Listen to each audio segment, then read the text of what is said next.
ဒါကတော့ဒီတော်တဲ့တောင်ထဲမှာကျွန်တော်တို့မိကျစ်တွေဘာတွေမပါသွားလို့ရှင်ဟိုရှိရခင်တော့ဒီလိုမျိုးမီးကိုစပြီးတော့ယူခဲ့ကြတာပေါ့နော်အဲ့ဒါခါကျတော့မီးလုံးပုံလုံးပြီးတော့မီးမွေးတာပေါ့ကျွန်တော်တို့လူတွေမှာလည်းမီးဆိုတာမရှိရင်မဖြစ်ဘူးလေ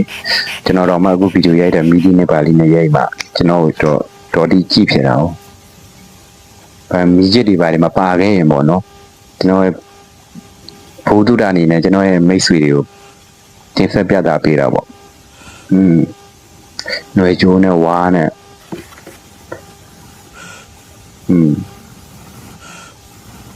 အိုးနောက်ဆုံးကတော့သုံးပြလို့ရပါပြီပေါ့မီးပေါ့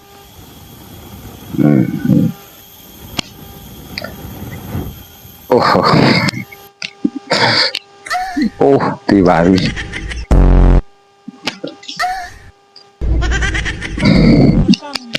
ကြည်ညက်ကုန်တော့မှာပဲဟုတ်ကဲ့မင်္ဂလာပါကျွန်တော်ရဲ့နာမည်တော့အောင်ခိုင်ပါကျွန်တော်ရဲ့ဗီဒီယိုခုလိုမျိုးကြည့်ရှုပေးတော့တူတယောက်ရှင်စီတိုင်းကျေးဇူးအများကြီးတင်ပါတယ်